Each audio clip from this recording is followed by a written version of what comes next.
Halo adik-adik, kali ini saya akan menjelaskan pembahasan soal tentang gelombang bagian 3. Tapi sebelum lanjut, jangan lupa klik tombol subscribe ya, karena subscribe itu gratis dan kalian akan dapat info jika ada video yang terbaru. Langsung saja, soal nomor 11. Seutas tali panjang yang ujungnya bebas, ujung lainnya digetarkan secara terus-menerus dengan periode 0,2 sekon sehingga terbentuk gelombang stasioner. Jika amplitudo 10 cm dan cepat rambat gelombang 20 meter per sekon, maka persamaan simpangan gelombang stasioner pada tali tersebut adalah gelombang stasioner ada dua jenis, yaitu gelombang stasioner ujung bebas dan gelombang stasioner ujung ikat atau tetap. Rumus simpangan kedua jenis gelombang stasioner tersebut hampir sama. Jadi, kalian harus benar-benar hafal. Simpangan gelombang stasioner ujung bebas, rumusnya adalah Y sama dengan 2A cos kx sin omega t. Simpangan gelombang stasioner ujung ikat, rumusnya adalah Y sama dengan 2A sin kx cos omega t. Supaya tidak terbalik, saya punya tips untuk menghafalnya, yaitu posisikan kx di depan dan omega t di belakang. Sebab pada rumus amplitudo gelombang stasioner yang dipakai cuma kx, omega t tidak dipakai. Sehingga nanti juga lebih mudah menghafal rumus amplitudo gelombang stasioner. Saya akan bahas amplitudo gelombang stasioner di nomor terakhir, yaitu nomor 16. Nah, setelah kalian hafal kalau kx di depan dan omega t di belakang, perhatikan pada rumus ujung bebas yang di kx adalah cos. Kata bebas dan cos, huruf terakhirnya sama, yaitu huruf S. Saya beri warna merah. Pada rumus ujung ikat, yang di kx adalah sin. Kata ikat dan sin sama-sama ada huruf I. Saya beri warna merah. Nah, saya harap kalian tidak terbalik memakai rumusnya. Kembali ke soal, untuk mencari persamaan simpangan gelombang stasioner, besaran yang dibutuhkan adalah A, omega, dan K. A atau amplitudo sudah diketahui di soal, yaitu sama dengan 10 cm sama dengan 0,1 meter.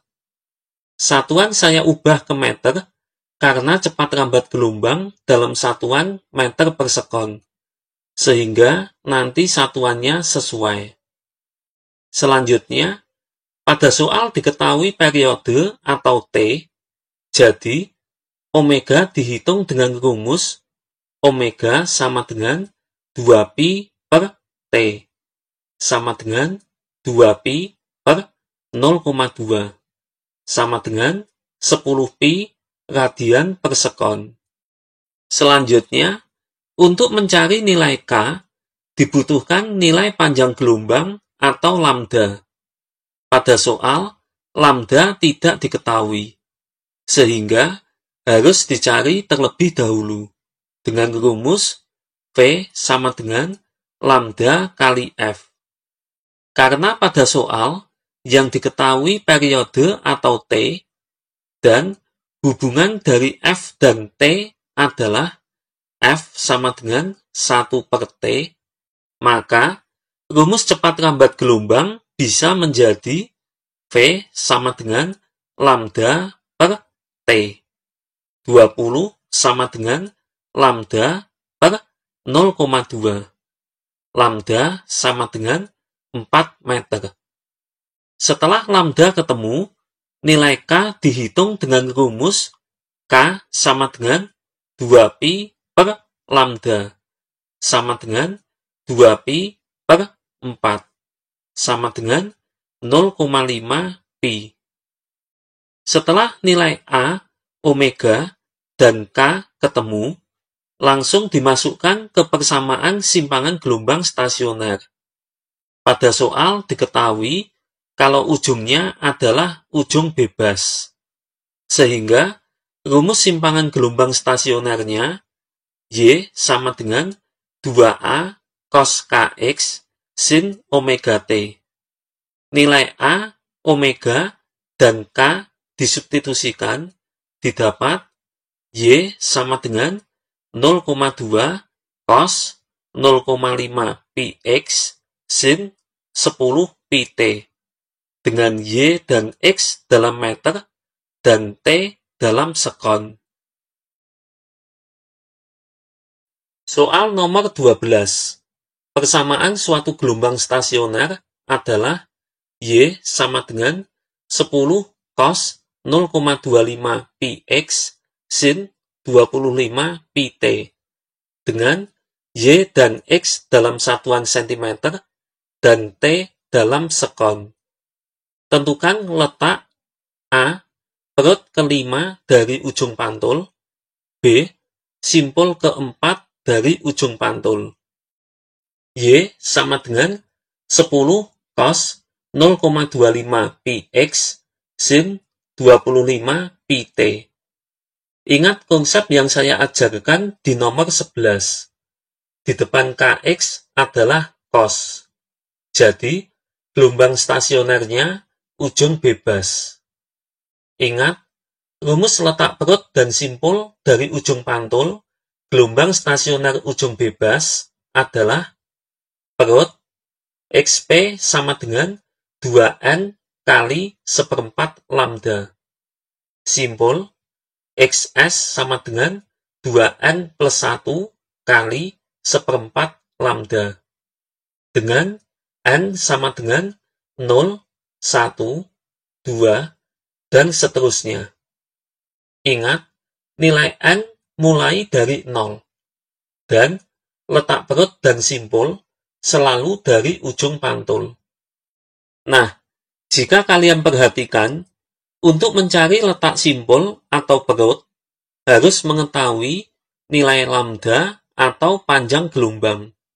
Selalu ingat, nilai lambda dicari dari nilai K. Dan nilai K selalu yang menempel di X. Pada persamaan di soal ini, nilai K sama dengan 0,25 pi. Selanjutnya, lambda dihitung dengan rumus K sama dengan 2 pi per lambda. 0,25 pi sama dengan 2 pi per lambda. Lambda sama dengan 2 pi per 0,25 pi. Pi dicoret, hasilnya sama dengan 8 cm. Selanjutnya, langsung saja, yang A, untuk mencari letak perut kelima dari ujung pantul, maka memakai rumus perut, yaitu 2N kali seperempat lambda. Dari awal saya sudah jelaskan kalau nilai N mulai dari 0. Jadi, untuk mencari letak perut kelima, maka nilai N sama dengan 4. Sehingga P5 sama dengan 2 kali 4 kali seperempat lambda. 4 dicoret, lalu nilai lambda disubstitusikan, hasilnya sama dengan 2 kali 8 sama dengan 16 cm. Yang B, untuk mencari letak simpul keempat dari ujung pantul, maka memakai rumus simpul, yaitu 2N plus 1 kali seperempat lambda. Sama seperti nomor A, nilai N mulai dari 0. Jadi, untuk mencari letak simpul keempat, maka nilai N sama dengan 3. Sehingga S4 sama dengan 2 kali 3 plus 1 kali seperempat lambda.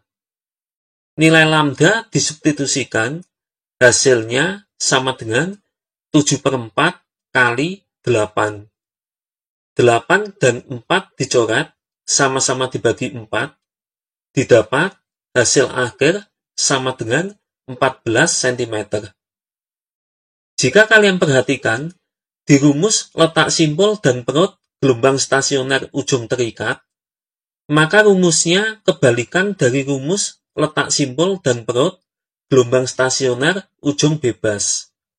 Jadi, rumus letak perut ujung bebas sama dengan rumus letak simpul ujung terikat. Dan sebaliknya, rumus letak perut ujung terikat sama dengan rumus letak simpul ujung bebas. Nah, untuk menghindari kesalahan memakai rumus, untuk mencari letak simpul dan perut, bisa menggunakan gambar.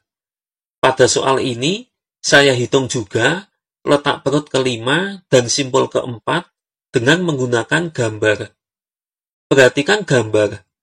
Hal yang wajib kalian ingat adalah, jika gelombang stasioner ujung bebas, maka pada ujung pantul terbentuk perut. Artinya, perut ke-1 letaknya 0.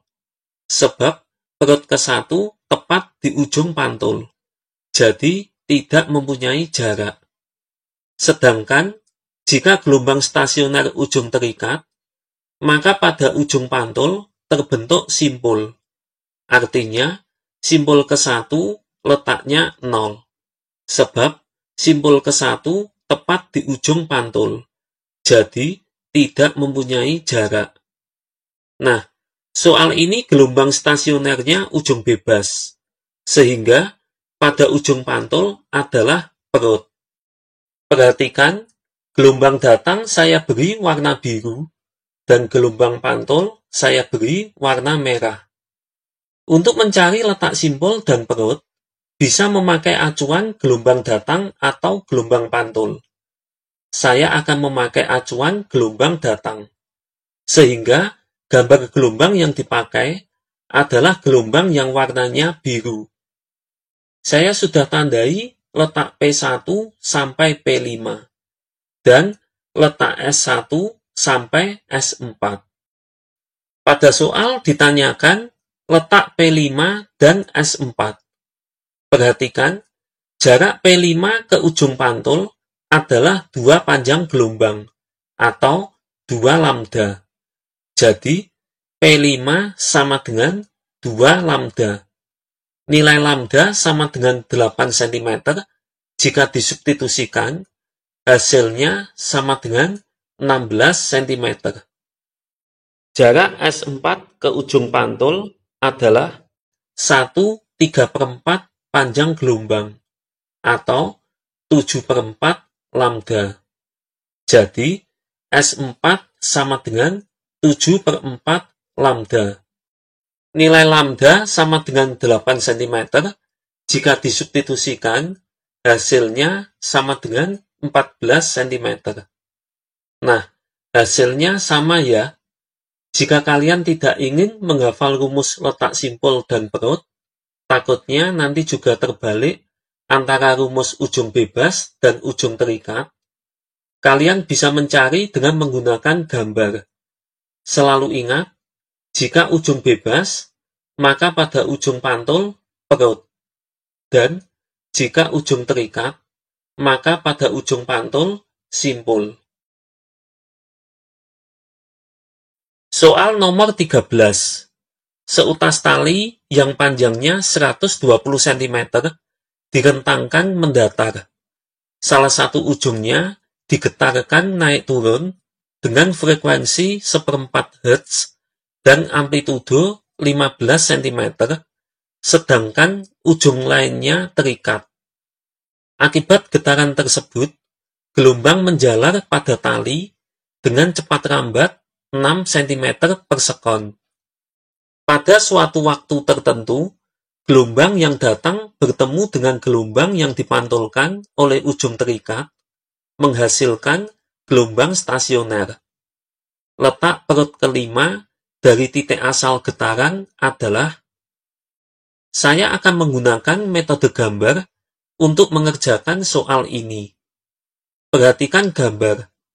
Pada soal, diketahui gelombang stasioner ujungnya terikat.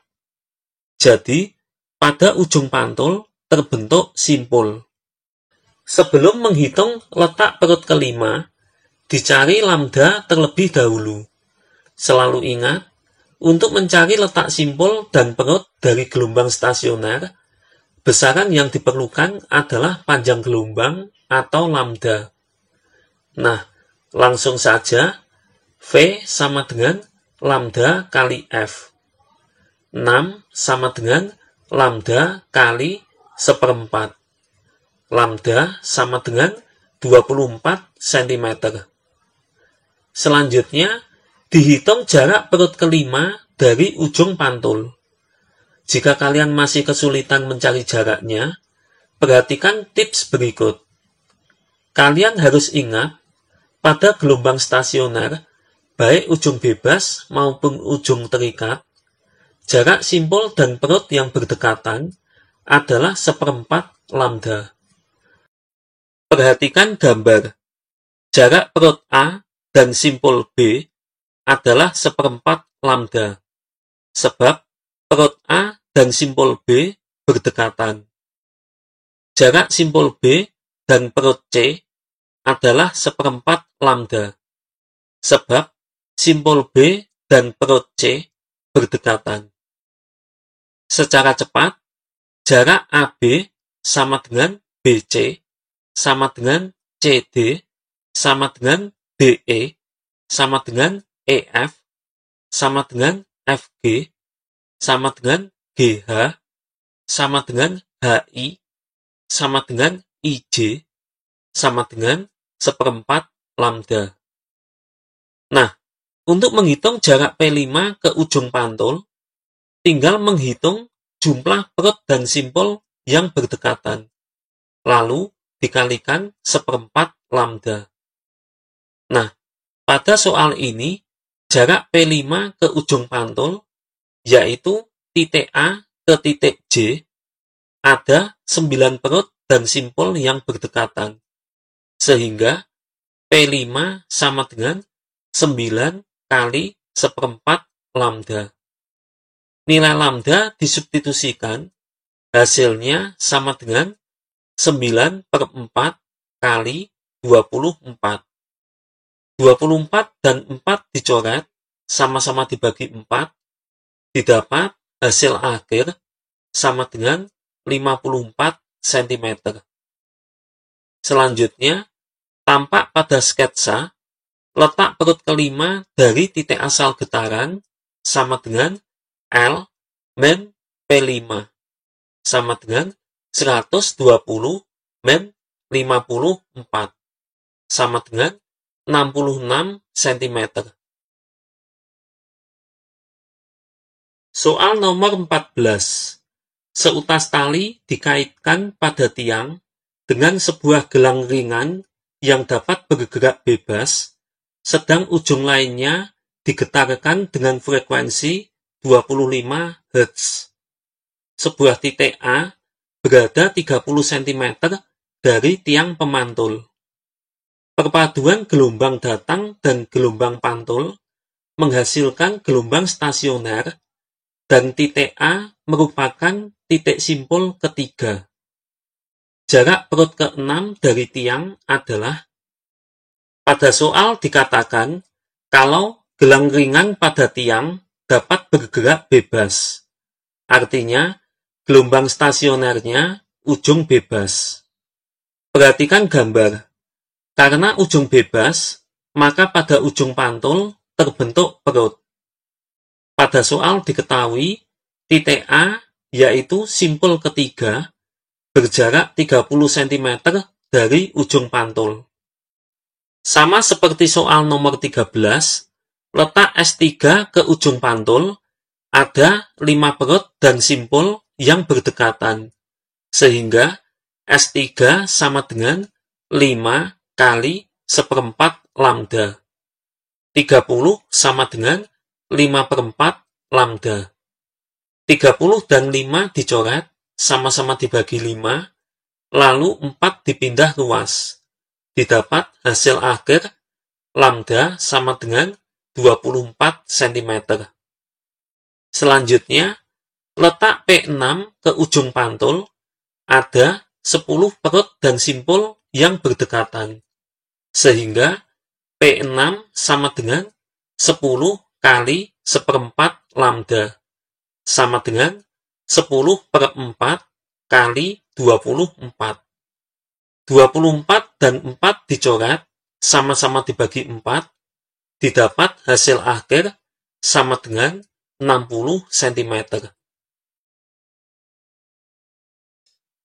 Soal nomor 15. Persamaan suatu gelombang stasioner adalah Y sama dengan 0,04 sin 0,5 px cos 24 pt dengan Y dan X dalam meter dan T dalam sekon. Jarak antara dua perut yang berdekatan adalah. Soal ini mudah sekali. Perhatikan konsep berikut. Jarak dua perut berdekatan atau dua simpul berdekatan sama dengan setengah lambda. Dan jarak simpul dan perut berdekatan sama dengan 1/4 lambda. Kedua konsep ini berlaku untuk gelombang stasioner ujung bebas dan gelombang stasioner ujung terikat. Sehingga, jika ditanyakan jarak dua perut yang berdekatan atau jarak dua simpul yang berdekatan atau jarak simpul dan perut yang berdekatan, kalian tidak usah menganalisa gelombang stasionernya ujung bebas atau ujung terikat, sebab rumusnya sama. Nah, pertama-tama, cari lambda terlebih dahulu. Ingat, untuk mencari lambda, harus mencari nilai K terlebih dahulu. Dan K selalu menempel di X. Pada persamaan di soal, yang menempel di X adalah 0,5 pi. Sehingga nilai K adalah 0,5 pi. Nah, langsung saja dicari nilai lambda dengan rumus K sama dengan 2 pi per lambda.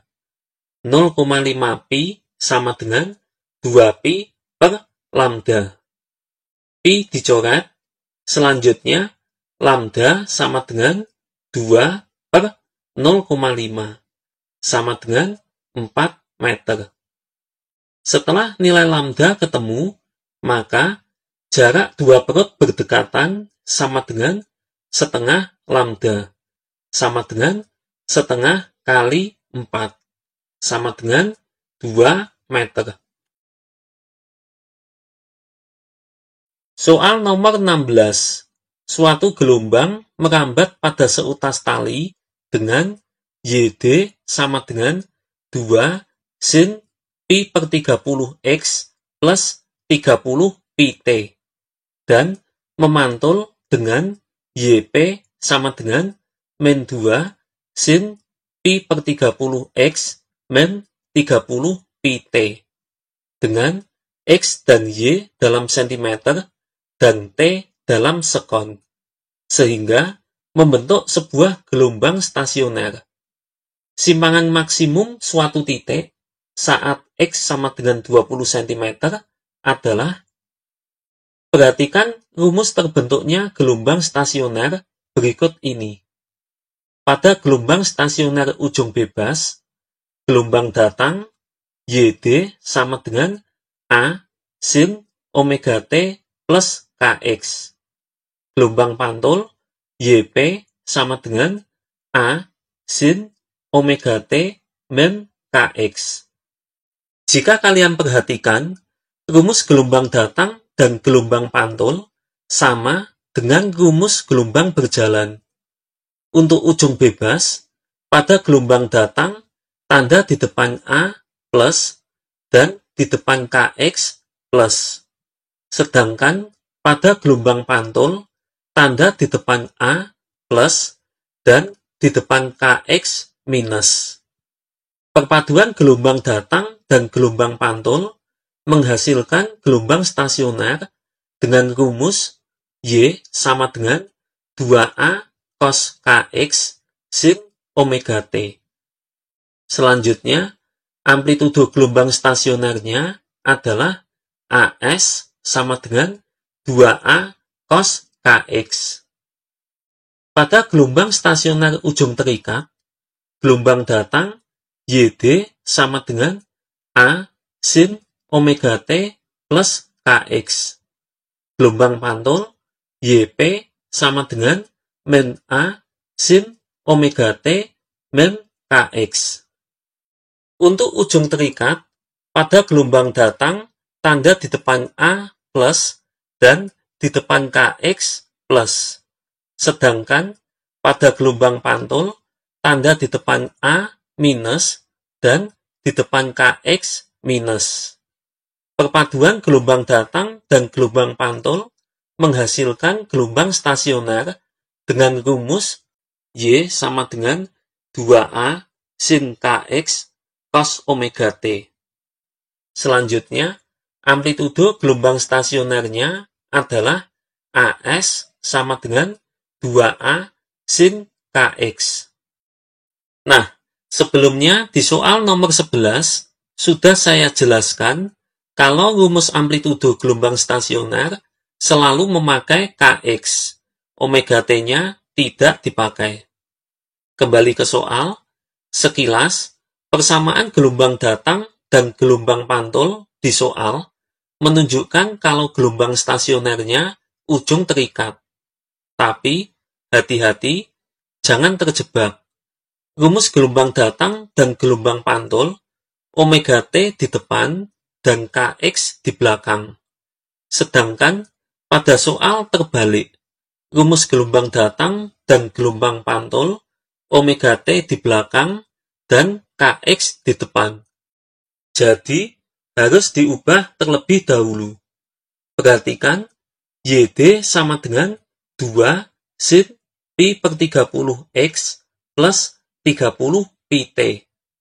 Karena pada penjumlahan berlaku hukum komutatif, maka omega T dan Kx bisa langsung ditukar, sehingga hasilnya sama dengan 2 sin 30 pt plus pi per 30x.